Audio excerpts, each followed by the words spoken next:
बी ए second year unit number 4 या चौथ्या युनिटचं नाव आहे उत्पादन आणि रोजगार. उत्पादन आणि रोजगार, आउटपुट अँड एम्प्लॉयमेंट असं या चौथ्या युनिटचं नाव आहे. या चौथ्या युनिटचं पहिलं चॅप्टर आहे जे बी से यांचा बाजार नियम. जे बी से नावाचे शास्त्रज्ञ आहेत, अर्थशास्त्रज्ञ आहेत.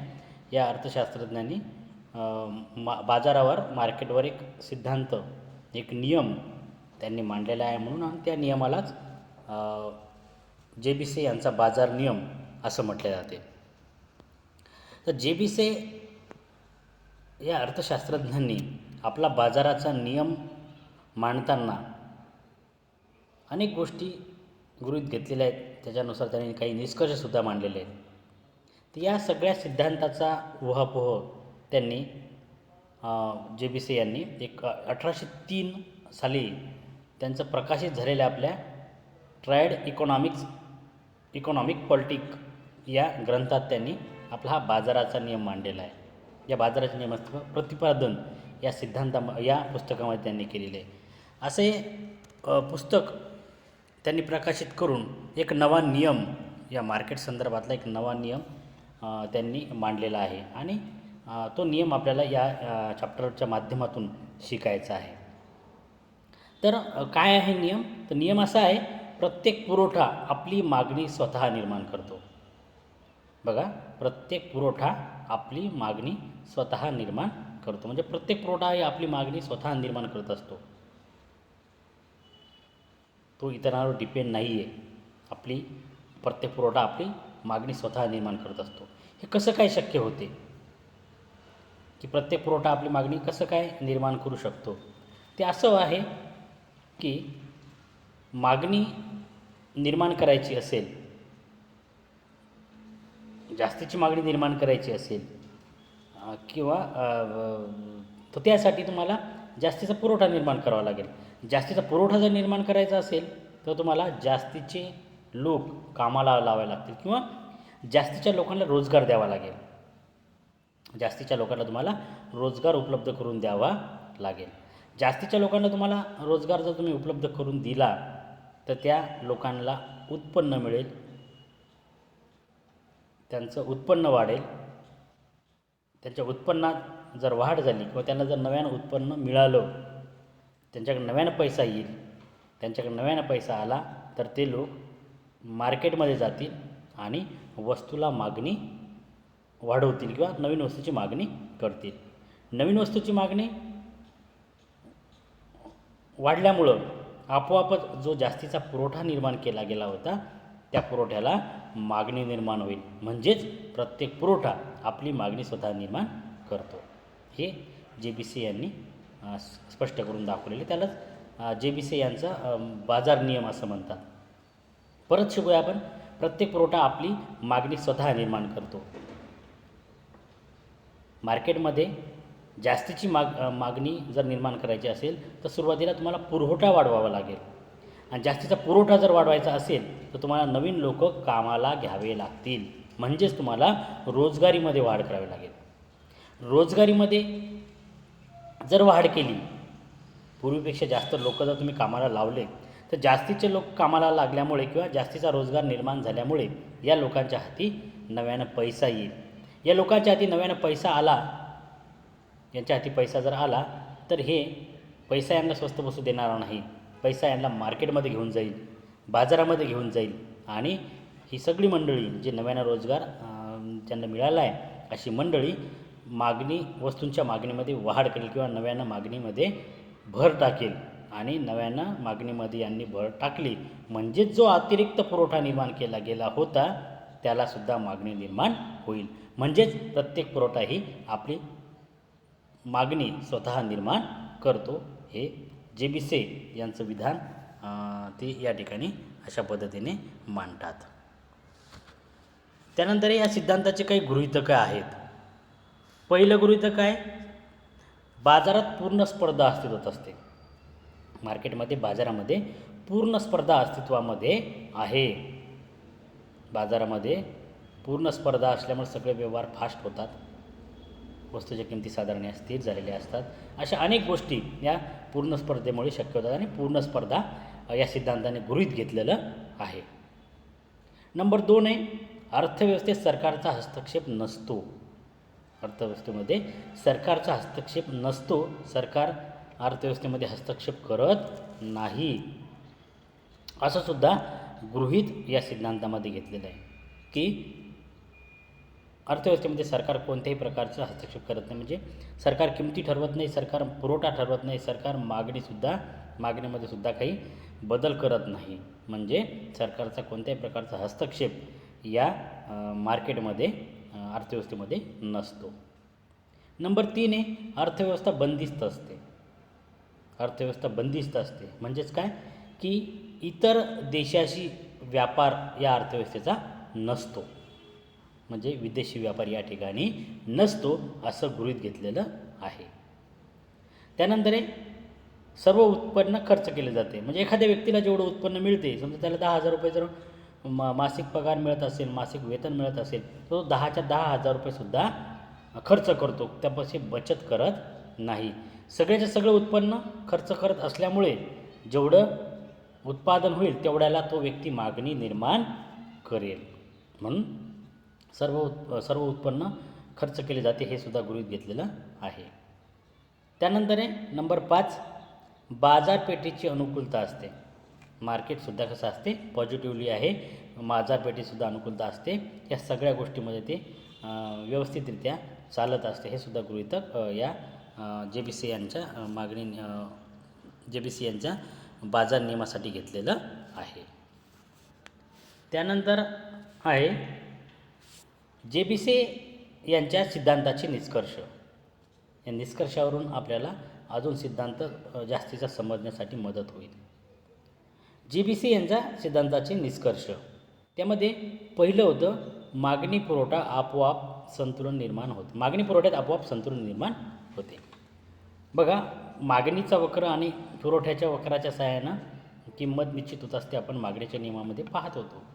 तसंच मागणी आणि पुरवठा या दोघांमध्ये आपोआपच संतुलन निर्माण होते असा निष्कर्ष या JBCच्या सिद्धांतामधून मांडला जातो.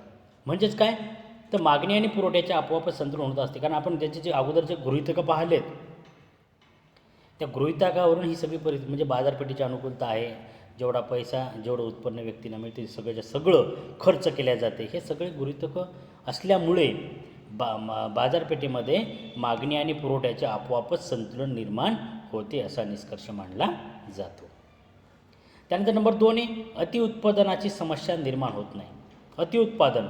अतिउत्पादन म्हणजे काय की मागणीपेक्षा एखाद्या वस्तूला जेवढी मागणी आहे त्या मागणीपेक्षाही जास्तीचं उत्पादन जर तयार झालेलं असेल तर त्याला अतिरिक्त उत्पादन म्हणतात. त्या अतिरिक्त उत्पादनाला मागणी राहत नाही किंवा मागणी निर्माण होत नाही, म्हणजे त्याला अतिरिक्त उत्पादन म्हणतात. म्हणजे त्याला ते पडून राहते गोदामामध्ये, त्याला कुठल्याही प्रकारची मागणी राहत नाही, मागणी त्याला येत नाही.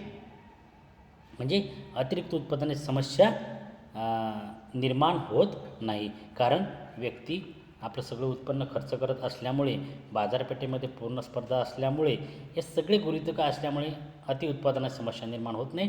जेवढं उत्पादन होते तेवढं सगळ्याच्या सगळं जेवढं उत्पादन निर्माण होते तेवढं सगळ्याच्या सगळ्या उत्पादनाला मागणी मार्केटमध्ये उपलब्ध असते असा निष्कर्ष JBC यांच्या सिद्धांतावरून निघतो.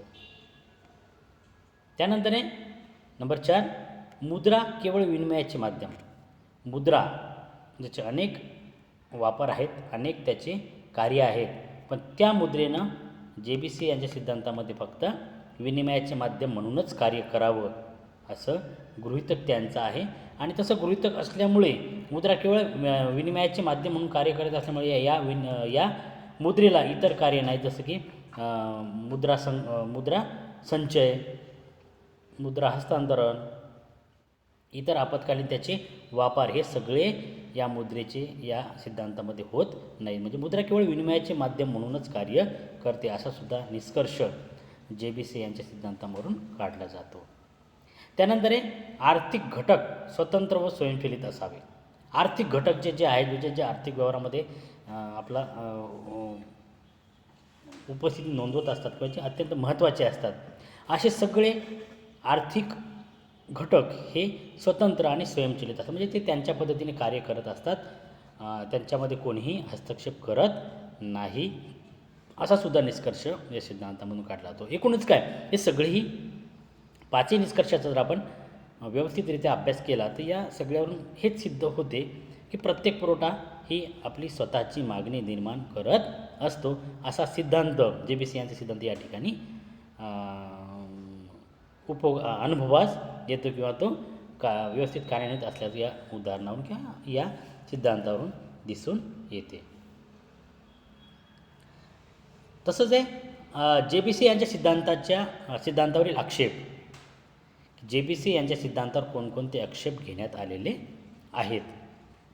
त्यातलं पहिलं आहे नंबर 1, अपुरी मागणी. मागणी कशी यांनी दाखवली?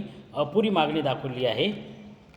त्यामुळंच नवीन प्रोडक्शन जसं निर्माण होईल तसं त्या प्रोडक्शनला किंवा त्या उत्पादनाला मागणी निर्माण होते असं यांनी म्हटलं होतं. पण अपुरी मागणी म्हणणे हे योग्य नाही, कारण बाजारपेठेमध्ये अपूर्ण मागणी नसते. जेवढ्या वस्तू असतील त्याला साधारणतः मागणी असते किंवा त्यामध्ये वेळोवेळी हे बदल होत असतात. त्या बदलाचा विचार JBC यांच्या सिद्धांतामध्ये केलेला नाही. त्यानंतर आहे नंबर 2, पूर्ण स्पर्धेचे गृहीत चुकीचे. पूर्ण स्पर्धेचे गृहीत अर्थात पूर्ण स्पर्धा ही बाजारपेठेत आजच्या आधुनिक काळामध्ये अनुभवास येत नाही, पाहावयास मिळत नाही. कारण पूर्ण स्पर्धेचे जे गृहीतक आहेत ते आजच्या आधुनिक मार्केटला किंवा आधुनिक बाजारपेठेला लागू होत नाहीत अशी टीका केली जाते. आणि त्यामुळंच पूर्ण स्पर्धेचे जे गृहीतक घेतलेले ते चुकीचे आहे अशी टीका या JBC यांच्या सिद्धांतावर केली जाते. त्यानंतर आहे सरकारी हस्तक्षेप अनावश्यक मानले. आजच्या आधुनिक काळात जर तुम्ही पाहिलं तर सरकारच्या हस्तक्षेपाशिवाय अर्थव्यवस्था सुरळीत चालू शकत नाही. सरकारनं हस्तक्षेप करेस्तोवर कोणतीही अर्थव्यवस्था आजच्या या आधुनिक काळामध्ये, या जागतिकीकरणाच्या काळामध्ये सुरळीत चालू शकत नाही. पण JBC यांनी जे म्हटलं होतं की अर्थव्यवस्थेमध्ये सरकारचा हस्तक्षेप नसतो, हे मानणे चुकीचे आहे.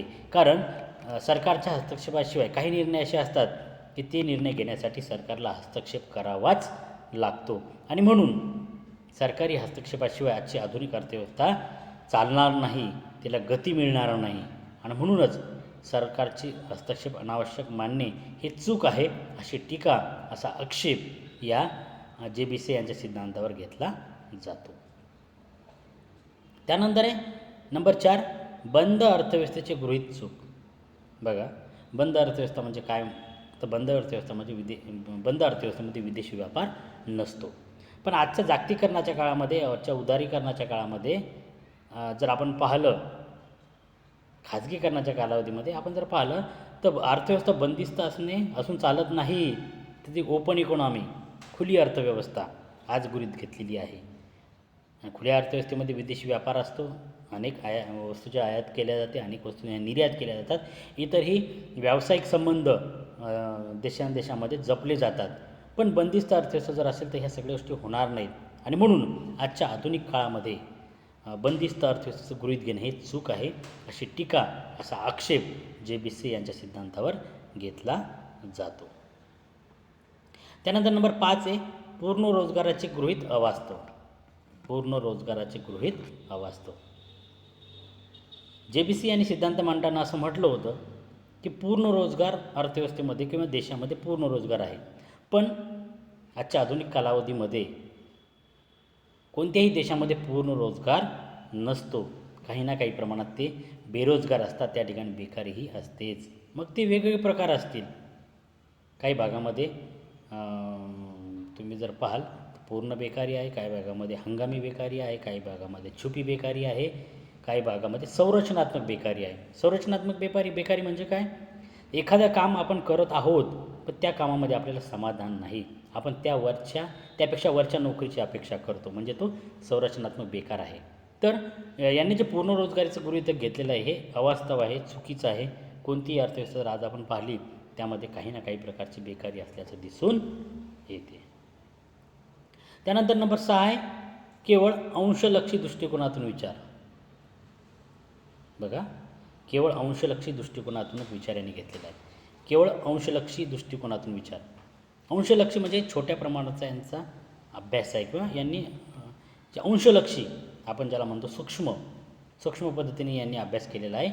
यांनी समग्र किंवा स्थूल पद्धतीने अभ्यास केलेला नाही. आणि त्यामुळं संपूर्ण देशाच्या अर्थव्यवस्थेचा जर आपल्याला अभ्यास करायचा असेल तर हा सिद्धांत लागू होत नाही. कारण हा फक्त एका घटकाचाच अभ्यास करते, एका घटकाचाच विचार करते, असं टीका या JBC यांच्या या सिद्धांतावर केली जाते. केवळ अंशलक्षी दृष्टिकोनातून यांनी विचार केला, समग्र दृष्टीने किंवा स्थूल दृष्टीने विचार यांनी केलेला नाही. त्यानंतर आहे नंबर 7, अल्पकाळाकडे दुर्लक्ष. अल्पकाळाकडे दुर्लक्ष यांनी दीर्घकाळ विचारात घेतलेला आहे. अर्थात केन्सने सुद्धा असं म्हटलं होतं की दीर्घकाळात व्यक्ती हा मृत पावलेला असतो आणि म्हणून अल्पकाळ विचारात घेणे अत्यंत आवश्यक आहे. पण JBC यांनी सुद्धा अल्पकाळ विचारात घेतलेला नाही. यांनी फक्त दीर्घकाळ विचारात घेतलेला आहे अशी टीका केली जाते. आणि दीर्घकाळात व्यक्ती हा मृत असतो असं केन्स यांनी म्हटलं होतं. आणि म्हणून अशा प्रकारच्या टीका JBC यांच्या सिद्धांतावर केल्या जातात. अशा वेगवेगळ्या प्रकारच्या टीका जरी या सिद्धांतावर होत असल्या तरीसुद्धा JBC यांनी ज्या काळात हा सिद्धांत मांडला, 1803 हा सिद्धांत मांडला, तर हा सिद्धांत 1803 जरी यांनी मांडला होता, त्या काळची परिस्थिती पाहता, तेव्हाचं राजकीय, आर्थिक, सामाजिक वातावरण पाहता JBC यांच्या सिद्धांताचं महत्त्व कुठेही कमी होत नाही. कारण तत्कालीन परिस्थितीचा अभ्यास करून JBC यांनी हा आपला सिद्धांत मांडला होता आणि तो निश्चितच त्या काळाचा विचार करता अत्यंत महत्त्वाचा आहे. अर्थव्यवस्थेला किंवा अर्थशास्त्राला एक नवीन सिद्धांत त्यांनी त्या काळामध्ये दिला होता आणि निश्चितच त्याचं महत्त्व आजसुद्धा अधोरेखित केलं जाते. अशा प्रकारे JBC यांचा जो काही लॉ ऑफ मार्केट किंवा बाजाराचा नियम जो होता तो या ठिकाणी संपला. त्यांनी जे म्हटलं होतं की प्रत्येक पुरवठा ही आपली मागणी निर्माण